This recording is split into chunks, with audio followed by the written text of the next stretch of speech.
Bienvenue dans cette émission d'info du mercredi 21 décembre. Voici les titres qui font l'actualité régionale. Le canton de Berne prévoit d'abattre 700 arbres dans la forêt entre Bruck et Bienne. Une pétition a été lancée pour empêcher ces coupes. Si à Bienne, le prix du gaz devrait diminuer dès février, à Saint-Imier, on prévoit une augmentation pour l'année prochaine. Nous plongerons dans la jungle des prix de l'énergie. La ligne 73 entre Péry et les Champs de Bougeant à Bienne ne circulera plus pendant 3 ou 4 ans dès juin prochain en raison de travaux. Nous constatons les conséquences pour les pendulaires. Des coupes conséquentes sont prévues dans la forêt du Lengholz.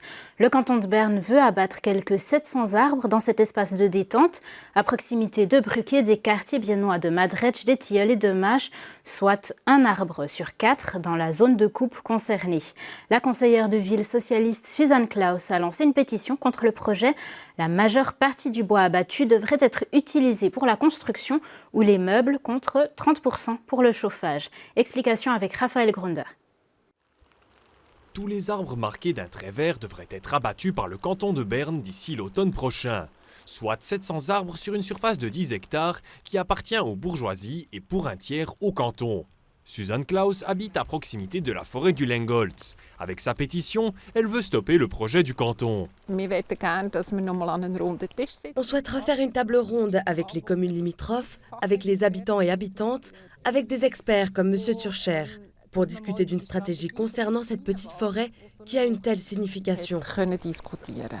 Ernst Turcher est professeur émérite à l'EPFZ pour les sciences du bois. Il soutient la pétition. Abattre autant d'arbres serait une réduction massive des réserves. 700 arbres sur 10 hectares, soi-disant pour le développement durable de la forêt. En fait, on ne devrait pas pouvoir exploiter plus que ce que la forêt produit année après année. Et ici, à mon avis, c'est largement dépassé. La forêt ne serait pas en mauvais état, dit l'expert. Mais le canton a déjà commis des erreurs par le passé, comme dans cette partie ici. On est intervenu beaucoup trop fort, on a sorti beaucoup trop d'arbres et ça a complètement ouvert la forêt. Et maintenant, elle se protège contre trop de soleil, trop de chaleur, en mettant de la ronce. Et la ronce protège le sol, mais ce n'est pas ce que veut le sylviculteur, le forestier. Il aimerait vraiment de la régénération naturelle forestière et pas de la ronce. Selon Calvin Birli, ingénieur forestier au canton de Berne, il y a grande urgence sur cette surface. Les jeunes arbres ont besoin de lumière pour pouvoir grandir. Un bon exemple pour cela, c'est le chêne. C'est un très bon arbre pour l'avenir, qui a besoin de lumière pour pousser. C'est la raison pour laquelle on retire les vieux arbres, pour pouvoir donner de la lumière et de la chaleur aux nouvelles générations d'arbres. Avec ces mesures, le canton de Berne veut préparer la forêt au changement climatique. Nous voulons une forêt adaptée au climat avec des objectifs plus importants. Pour y arriver, il faut intervenir, retirer certains arbres pour laisser la place à de nouveaux arbres qui sont prêts pour le réchauffement climatique. Si on enlève trop d'arbres accompagnants de taille moyenne ou grande taille, c'est l'impact solaire qui va être négatif, ça va dessécher les sols et la jeune génération aura de la peine à pousser alors qu'elle a besoin d'être encadrée par des grands arbres. Ernst Turcher conseille de ne couper qu'un quart des 700 arbres que le canton veut abattre. La pétition contre les coupes dans la forêt du Lengholz a déjà recueilli quelques 700 signatures. Suzanne Klaus veut les remettre au conseil exécutif bernois. La pandémie de coronavirus semble devenir un lointain souvenir. Les centres de vaccination ferment et les tests de dépistage deviendront payants en Suisse dès le 1er janvier prochain. Pour se faire tester, il faudra donc ouvrir son porte-monnaie sous réserve d'un remboursement par l'assurance maladie dans certains cas. Par ailleurs, le canton de Berne a annoncé la fermeture de tous les centres de vaccination contre le Covid, à l'exception de celui de l'hôpital de Lille à Berne. Cette décision fait suite à la baisse de la demande. On poursuit sur le thème de la crise énergétique. Nous annoncions mardi que le fournisseur d'énergie biennois ESB prévoit de diminuer légèrement le prix du gaz dès l'année prochaine. Mais à Saint-Imier, c'est le contraire qui se produit. La commune a annoncé une hausse substantielle pour janvier. Décryptage avec Louis Beugli. En 2022, Saint-Imier n'a pas suivi les cours du marché et a décidé de garder les prix du gaz fixes durant toute l'année. La ville a compensé les pertes par un fonds de réserve. Mais la commune ne pourra pas se permettre la même chose pour 2023.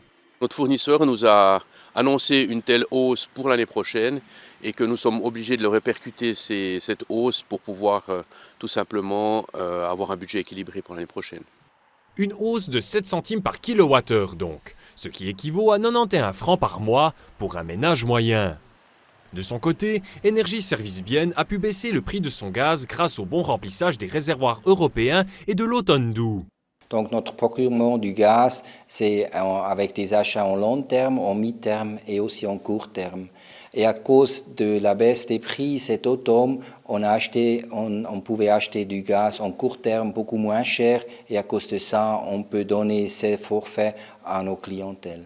C'est la première fois depuis le début de la crise que le distributeur biennois peut se permettre de vendre du gaz moins cher. Mais rien ne garantit que le prix restera bas d'ici quelques mois.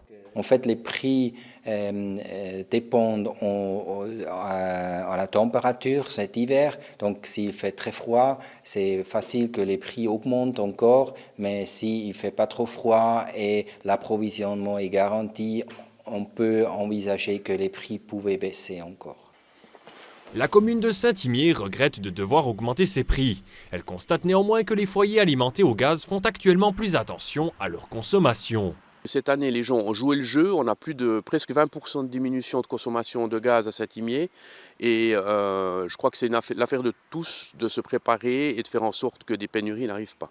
L'approvisionnement reste en tout cas garanti. À Saint-Imier, 40% des ménages sont dépendants du gaz. Les pendulaires qui habitent Péry et travaillent au Champ de Bougeant devront prendre le train dès l'été prochain. En effet, la ligne de bus directe entre la zone industrielle à Bienne et Péry-la-Heude sera suspendue dès juin 2023 pour une durée de 3 à 4 ans en raison de travaux sur l'autoroute. 260 personnes environ empruntent cette ligne chaque jour. Simon Petignat et Simon Keller ont fait le voyage. À Péry-la-Heude, la ligne 73 va disparaître.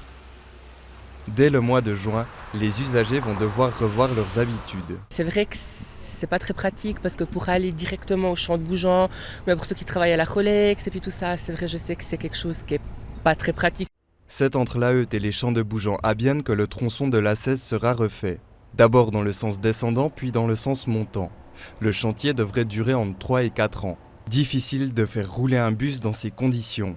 Arezeland Mobile a d'abord étudié la possibilité d'un nouvel itinéraire avant de décider la suppression de la ligne.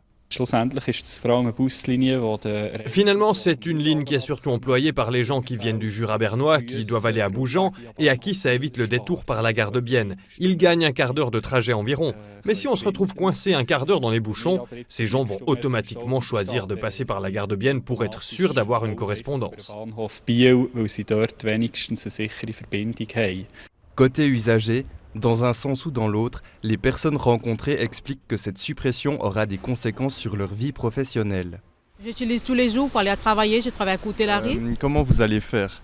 Et maintenant je dois aller à la gare, mais je dois parler avec le chef à travail pour dire comme quoi si c'est en retard, je ne peux pas rentrer à 6h pour travailler, je dois commencer à 6h30.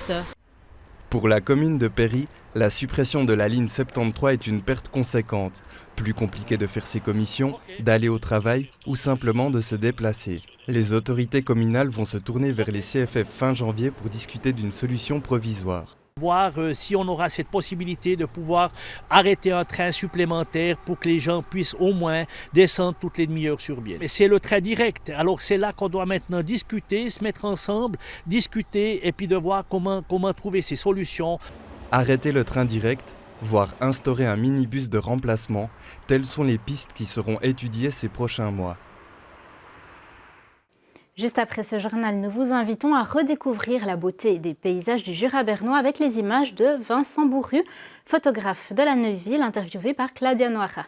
Voilà, cette édition d'Info s'achève ici, mais l'actualité régionale se poursuit sur notre plateforme ajour.ch. Merci de nous avoir suivis.